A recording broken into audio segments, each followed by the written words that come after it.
Polri dan TNI sama sekali tidak terlibat dalam skenario maupun implementasi dari pelanggaran HAM berat itu. Dan kami dari tim kuasa hukum bahwa pernyataan Pak Amin Rais ini terlalu prematur ya. Kemudian yang kedua, bahwa pernyataan Pak Amin Rais dalam hal ini sangat blunder. Habib Rizik dan tim kuasa hukum ini keberatan dan juga menolak keras Pak Amin buat pernyataan itu, tapi dalam pelaksanaan di lapangan saya kira TP3 sangat memahami itu dan Pak Amin juga sangat paham itu. Yang kita sayangkan adalah itu terlalu prematur karena pembuktiannya itu harusnya di pengadilan. Makanya tadi saya sudah bilang yang dimaksud Pak Amin itu apa? High level skenario. Polri dan TNI sama sekali tidak terlibat dalam skenario maupun implementasi dari pelanggaran HAM berat itu.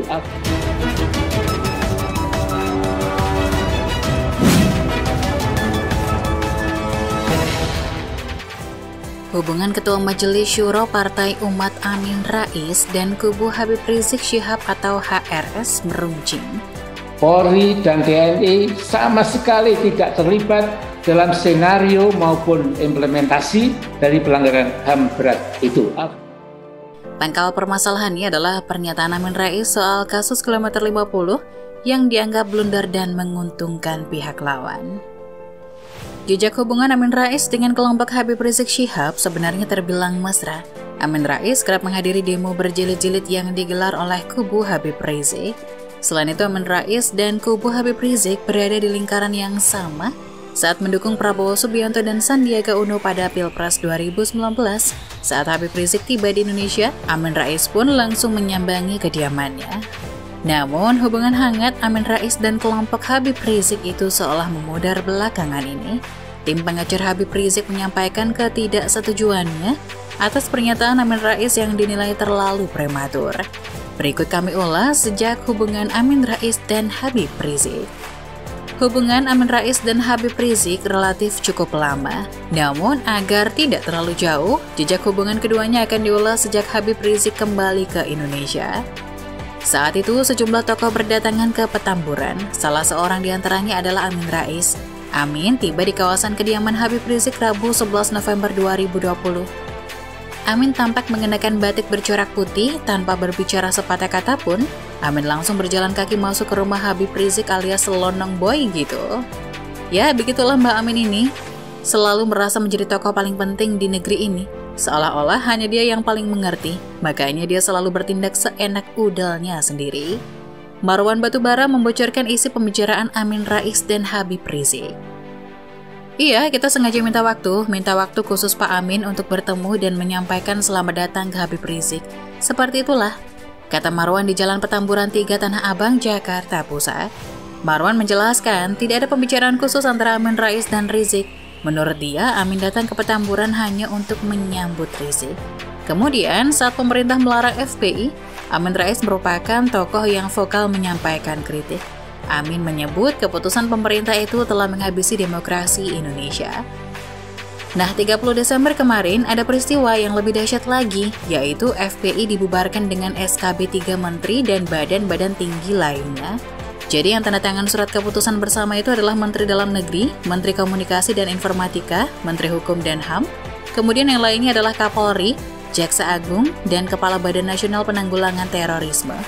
Jadi saudara-saudaraku, saya melihat ini sebuah langkah politik yang memang menurut saya itu menghabisi demokrasi kita, kata Amin Rais dalam akun YouTube Amin Rais Official Kamis 31 Desember. Amin Rais juga membela Habib Rizik saat ex-pentolan FPI itu ditahan. Lagi-lagi, si tua bangka ini bertindak sok yes.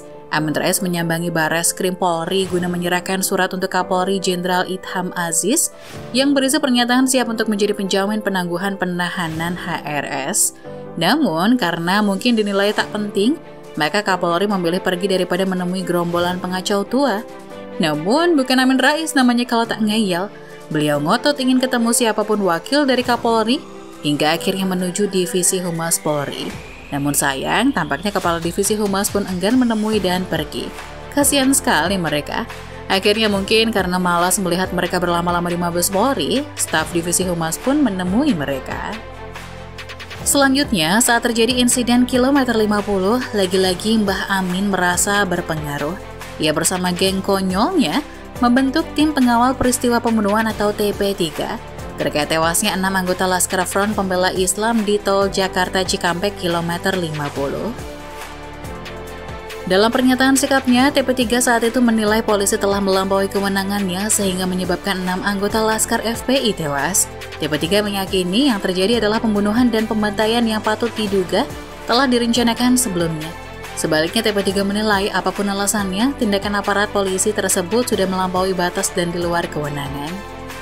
Menggunakan cara-cara kekerasan di luar prosedur hukum dan keadilan atau extrajudicial killing, kata anggota TP3 Marwan Batubara dalam konferensi pers di Hotel Century, Jakarta, Kamis 21 Januari. Pada 7 Desember 2020, Kapolda Metro Jaya Fadil Imron mengatakan 6 orang Laskar FPI tewas dalam baku tembak karena melakukan penyerangan terhadap jajaran Polri yang sedang menjalankan tugas penyelidikan kasus Habib Rizik. Belakangan pada 14 Desember 2020, Polri menyatakan 2 Laskar FPI tewas dalam baku tembak dan 4 orang lainnya ditembak karena berupaya merebut pistol petugas di dalam mobil. Polisi terpaksa melakukan tindakan tegas dan terukur, kata Direktur Tindak Pidana Umum Badan Reserse Kriminal Polri, Brigadir Jenderal Andirian. Senada dengan kepolisian, Komnas HAM pun tidak menemukan adanya pelanggaran HAM di sana. Kejadian tersebut murni tindakan tegas dari aparat yang membela diri dari serangan segerombol berandal yang berbusana muslim. Tak puas dengan kenyataan itu, Amin Rais pun mengemis minta bertemu dengan Jokowi di istana untuk membicarakan masalah kasus kilometer 50, walaupun hanya beberapa menit. Istana pun tak segera merespon permintaan Situa Bangka, karena memang keadaan negara saat itu sedang dilanda pandemi. Jadi, pemerintah memilih fokus untuk menangani hal penting daripada meladeni para gelandangan politik yang tak ada kerjaan. Lama tak mendapatkan undangan dari istana, mereka pun mulai menyebarkan narasi-narasi sesat yang seolah-olah Presiden sengaja ingin mengaburkan kasus tersebut karena tak merespon permintaan mereka. Tak ingin terjadi spekulasi liar pada masyarakat awam, akhirnya istana melalui Menko Polhukam Bapak Mahfud MD pun akhirnya mengizinkan Amin Rais dan gerombolannya untuk datang ke istana dan bertemu Presiden.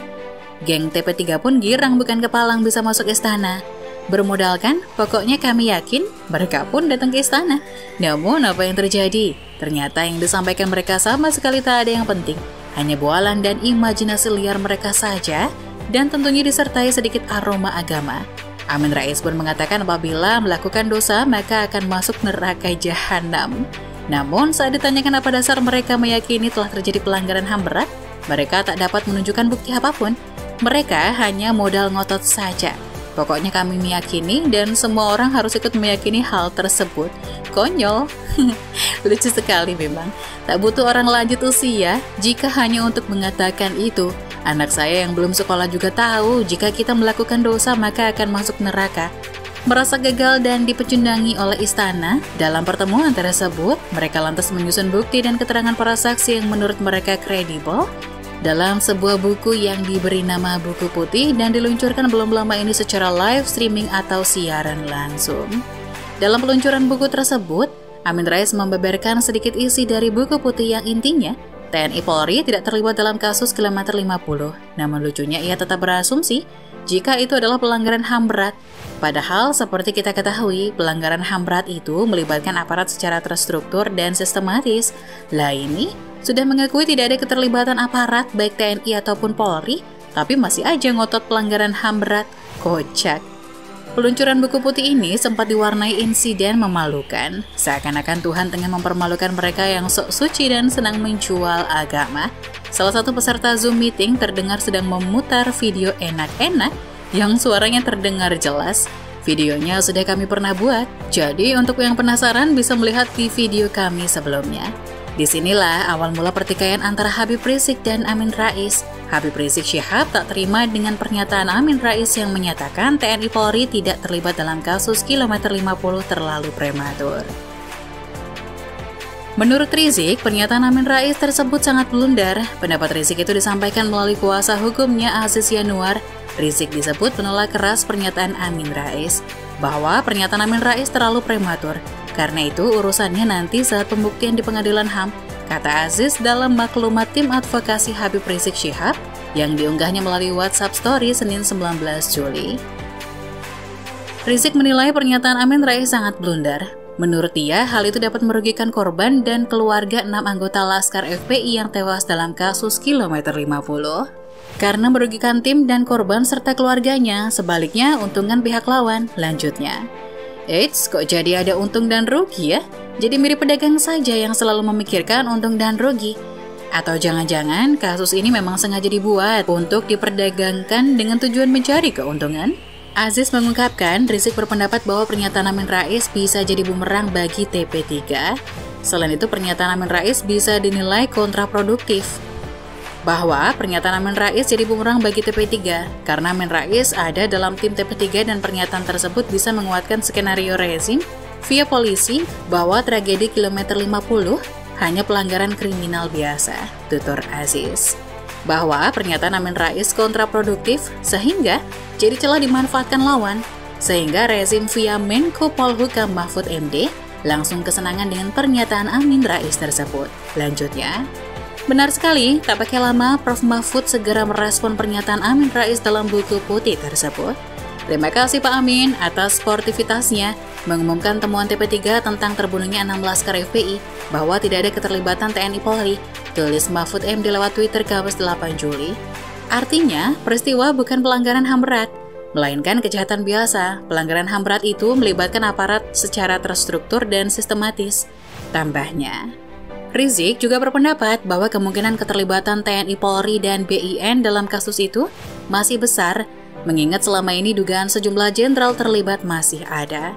Bahwa selama ada dugaan kuat keterlibatan sejumlah jenderal dan dilakukan secara sistematis dengan garis hierarki komando, dan melibatkan beberapa institusi seperti TNI dan Polri serta BIN, maka dugaan kemungkinan keterlibatan institusi sangat besar. Sekurangnya ada abuse of power dalam institusi TNI dan Polri serta BIN, kata Aziz. Karena itu, kata Aziz, Rizik menolak keras pernyataan Amin Rais. Dia menegaskan Rizik tetap mendukung dan mengapresiasi kerja keras TP3 untuk menyeret semua yang terlibat dalam kasus Kilometer 50 ke pengadilan HAM. Karenanya, Imam Besar Habib Rizik Syihab menolak keras pernyataan Amin Rais tersebut demi tegaknya keadilan bagi para korban pembantaian Kilometer 50 dan keluarganya. Dan Imam Besar Habib Rizik Syihab tetap mendukung dan mengapresiasi kerja keras TP3 untuk menyeret semua yang terlibat pembantaian Kilometer 50 tanpa terkecuali ke pengadilan HAM nasional maupun internasional, karena merupakan pelanggaran HAM berat dan kejahatan kemanusiaan luar biasa, papar dia. Mungkin belum memberikan statement tersebut, Mbak Amin sudah mengamati posisi kekuatan Habib Rizik. Melihat sedikitnya jumlah para pendemo yang menghadiri sidangnya, bisa saja Amin Rais menilai sudah tidak ada lagi bohir yang bersedia membiayai demo, karena sudah tidak lagi diperlukannya Habib Rizik bagi mereka. Oleh karena itu, Mbah Amin pun perlahan menjauh dari Rizik dan mulai meninggalkan sendiri di dalam sel tahanan yang akan membelenggu sang pembuat onar setidaknya sampai 4 tahun ke depan. Tentu saja tanpa bohir yang mendukung finansialnya, Rizik ini tak akan berarti apa-apa bagi seorang politisi seperti Amin Rais yang selalu memperhitungkan untung dan rugi. Bagaimana menurut Anda? Tulis komentar di bawah ya. Jangan lupa like, subscribe, dan share ke media sosial kalian.